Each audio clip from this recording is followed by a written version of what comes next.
नमस्कार मित्रों, 91.2 मेगाहर्ट्ज की तरंगों पर आप सुन रहे हैं उत्तराखंड मुक्त विश्वविद्यालय का कम्युनिटी रेडियो हेलो हल्द्वानी। आज राष्ट्रीय विज्ञान दिवस है, जिसे महान वैज्ञानिक सीवी रमन के एक नए प्रयोग रमन इफेक्ट्स के नाम से जाना जाता है। बहुत ही सरल और सहज तरीके से इस रमन इफेक्ट्स को समझा रहे हैं स्नातकोत्तर महाविद्यालय द्वाराहाट में गणित विभाग में assistant professor doctor Narendra Singh Sijwali. दोस्तों, रमन इफेक्ट्स पर और विज्ञान दिवस के बहाने तमाम सारी चिंताओं पर नरेंद्र जी ने जिस तरह से बात की है, इस रिकॉर्डिंग को सुनकर, इस वार्ता को सुनकर हमारी तबीयत जरूर खुश हो जाएगी और हम हमेशा इन बातों को याद भी रखेंगे। तो आइए सुनते हैं नरेंद्र सिजवाली जी को। नमस्कार साथियों, भारत में हर वर्ष 28 फरवरी को राष्ट्रीय विज्ञान दिवस के तौर पर मनाया जाता है। आज हम लोग इस पे बात करेंगे कि ऐसा क्यों मनाया जाता है, हम अपने अंदर वैज्ञानिक दृष्टिकोण कैसे विकसित करें। हो सकता है इस कोशिश से किसी बच्चे के अंदर सकारात्मकता बढ़े, तो इस बातचीत का कोई अर्थ निकलेगा। पहले तथ्यात्मक ज्ञान पे बात करते हैं। भारत के महान भौतिक शास्त्री चंद्रशेखर वेंकट रमन, सीवी रमन भी कहते हैं हम लोग, तो उनने ब्रिटेन की यात्रा की भारत से। उन दिनों समुद्री जहाज के माध्यम से यात्राएं होती थी, तो जहाज के डेक पे वो अक्सर बैठे रहते थे, कुछ सोचते, पढ़ते, लिखते। तो देखा कि आसमान पूरा नीला है। अब आसमान नीला क्यों होता होगा, मतलब नीले रंग की कोई वजह नहीं है, क्योंकि जहां पर हम लोग हैं पृथ्वी पर, उससे ऊपर सब आसमान है। अपने आसपास का तो हमें नीला नहीं दिखता, फिर साफ आसमान ऊपर नीला क्यों दिखता होगा, जबकि वैज्ञानिक रिपोर्ट भी कहती है कि ऐसा नीला कुछ कोई चादर या कुछ बिछी नहीं है ऊपर। तो इसका मतलब जो प्रकाश सूर्य से पृथ्वी तक पहुंच रहा है, जरूर उसकी वजह से कुछ ऐसा होता होगा। ये सोचा उन्होंने और इस पर काम किया, और कुछ समय के बाद उनकी जो खोज थी 1928 में, इस खोज को सम्मान मिला रमन इफेक्ट के तौर पर। रमन साहब ने बताया कि प्रकाश का जो प्रकीर्णन है, स्कैटरिंग, मतलब प्रकाश की किरणें वायुमंडल में जब आती हैं, पृथ्वी के वायुमंडल के पास, तो गैसियस मॉलिक्यूल के साथ टकराती हैं, तो वो अलग अलग कलर अलग अलग तरीके से स्कैटर्ड हो जाते हैं, मतलब फैल जाते हैं। हम लोग प्रकाश के 7 रंगों को विबग्योर के नाम से कहते हैं, VIBGYOR, violet, indigo, blue, VIB हो गया, GY green, yellow, OR orange और रेड। तो उन्होंने बताया कि नीला रंग सबसे ज्यादा फैलता है और लाल रंग सबसे कम फैलता है। तो नीला रंग इतना फैलता है कि आपको पूरा आसमान नीचे से नीला दिखता है। तो ये पृथ्वी के वायुमंडल की वजह से है ये घटना। सीवी रमन साहब को इस शानदार उपलब्धि के लिए 1930 में विज्ञान के सर्वोच्च पुरस्कारों में नोबेल पुरस्कार प्रदान किया गया। एक बड़ी उपलब्धि थी।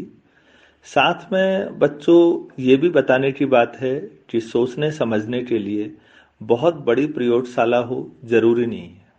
बड़ी प्रयोगशालाएं आपको मदद जरूर करेंगी कुछ बेहतर सोचने में, बेहतर मापने में, लेकिन रमन साहब ने जो ये काम किया है, ये आप समझ सकते हैं कि कोई बहुत ज्यादा सुविधाओं के अभाव में काम किया है।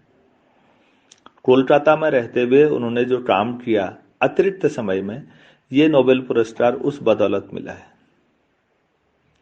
आपने 1980 के दशक में उनके भतीजे का नाम सुना होगा, सुब्रमण्यम चंद्रशेखर। उन्होंने चंद्रा लिमिट पर काम किया था और नोबेल पुरस्कार उन्हें भी मिला है। और उन्होंने ये साबित किया कि कौन से तारे हैं जो एक दौर के बाद ब्लैक होल में कन्वर्ट हो सकते हैं। ये तथ्यात्मक ज्ञान था। इसी कड़ी में यह भी बताया जाए कि लाल रंग सबसे कम फैलता है, इसीलिए वो जो खतरे का सिग्नल बनाया जाता है, निशान बनाया जाता है, वो लाल रंग का बनता है। ट्रैफिक लाइट भी आप देखिएगा, क्योंकि वो कम फैलती है तो वो दूर से दिखाई दे सकती है।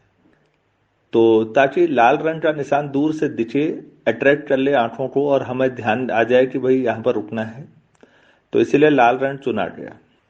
बच्चों, स्पेस और पृथ्वी के बारे में ये मानिए कि पूरी ब्रह्मांड जो हमारा है, अभी तक की जो हमारी सर्वमान्य थ्योरी है, उसके अनुसार 13.8 अरब वर्ष पहले एक घटना हुई थी जिसे बिग बैंग कहा जाता है। उस घटना के बाद ब्रह्मांड बनना शुरू होता है और लगभग 4 अरब वर्ष पहले पृथ्वी का निर्माण होता है। लाखों सालों तक बारिश होने और फिर धीरे धीरे एक कोशिकीय जीव से बहुकोशिकीय जीव तक बनने की कहानी, आप डार्विन की थ्योरी, आप कभी इस पे बाद में बात करेंगे। मतलब यह है कि ब्रह्मांड अभी भी फैल रहा है, समय के साथ लगातार आगे बढ़ रहा है। तो ये तो एक वैज्ञानिक के नजरिए से ज्ञान हुआ, जो तथ्यात्मक ज्ञान है। मैं दूसरी बात पे आना चाहूंगा, वैज्ञानिक दृष्टिकोण पे। तार्किक दृष्टिकोण ही वैज्ञानिक दृष्टिकोण है, जिसमें तार्किकता के साथ मानवीयता भरी हो। अगर आप कहते हैं कि आप शिक्षित हैं, तो आपके अंदर मानवीय गुण हो। मानवीय गुणों का मतलब केवल मनुष्यों के बारे में सोचना नहीं है। ये पृथ्वी हमें जैसी मिली है, हमारे जाते समय हम इसे कुछ और बेहतर बना जाएं, ये सोच है। आप लोग शिक्षा ग्रहण करते हैं, कई लोग सोचते होंगे कि हम भविष्य में ये बनेंगे, इस पद पर जाएंगे, ऐसा करेंगे।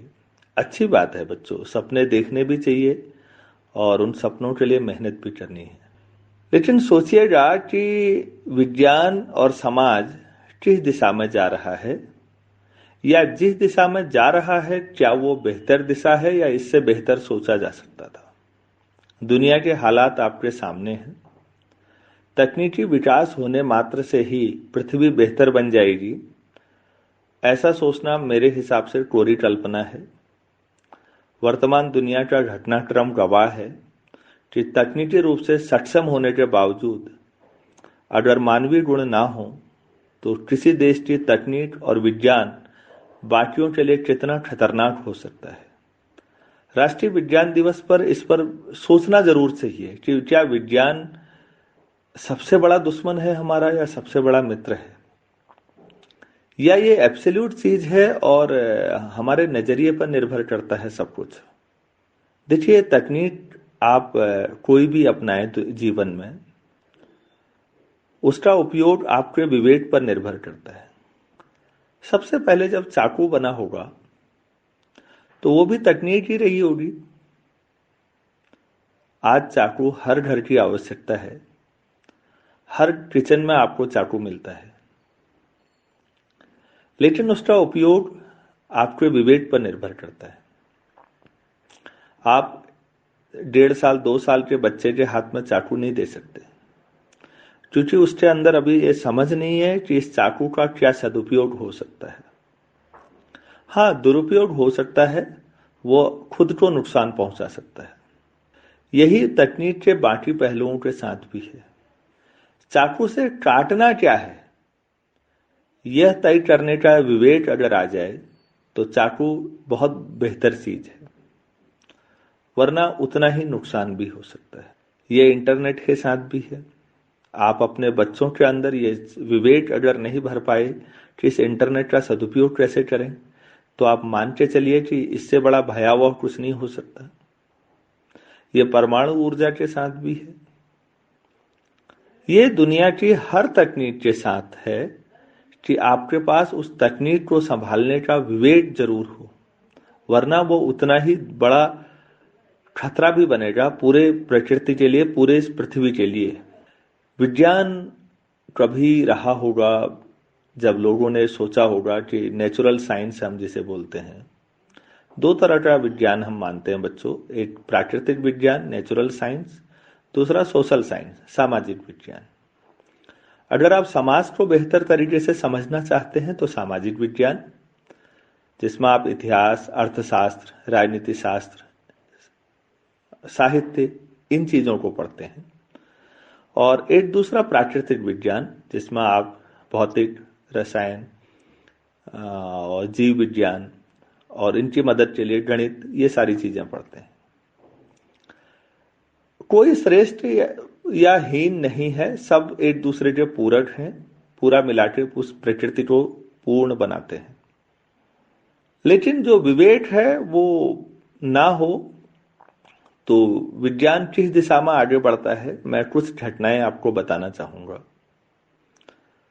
कभी एक दौर था कि वैज्ञानिकों ने वो खोजा जिसके लिए उन्हें व्यक्तिगत तौर पर कोई फायदा ना हो, लेकिन पूरे मानव समाज को फायदा हो। आज आपदा में अवसर वाली बातें आती हैं। अगर कहीं प्रदूषण है, एयर पॉल्यूशन है, तो वैज्ञानिक समाज इस पर कम चिंतित है कि एयर पॉल्यूशन कैसे कम किया जाए। इसके बारे में ज्यादा सोचा जा रहा है कि एयर फिल्टर बना के लोगों को कैसे बेचे जाएं। पृथ्वी पर 3% फ्रेश वाटर है केवल, टोटल पानी जितना है। वैसे पृथ्वी की पूरी सतह पर 70% पानी है और सबसे बड़ी दिक्कत पानी की ही है। पानी के लिए युद्ध होने के कगार पे भारत, बांग्लादेश, भारत, चीन, भारत के कई राज्य और ऐसा दुनिया के बाकी जगहों पर भी स्थितियां बन रही हैं। पानी सबसे महत्वपूर्ण स्रोतों में से एक होते जा रहा है। इस पर कम ध्यान दिया गया कि 70% जगह पर पानी भरा पड़ा है पृथ्वी में। ग्लोबल वार्मिंग भी अगर बढ़ती है तो समुद्र का पानी का स्तर और बढ़ेगा मतलब। लेकिन आम आदमी तक वो पानी सस्ते तरीके से और साफ तरीके से कैसे मुहैया कराया जाए, इस पर ध्यान कम है। पूरा कॉर्पोरेट इस पर ध्यान देता है कि बोतल बंद पानी कैसे बेचा जा सकता है, लोगों को बोतलों में पानी कैसे बेचा जाए। आप समझ रहे होंगे मैं क्या कहना चाह रहा हूं। विज्ञान उस नजरिए की ओर जाने लग गया है जहां नई तकनीक का मतलब महंगे इलेक्ट्रॉनिक गैजेट्स। समाज के एक उच्च वर्ग के लिए हर साल नई नई चीजें, नई कारें, नए एरोप्लेन, नई सुख सुविधाएं। लेकिन ये समाज का बहुत छोटा हिस्सा है।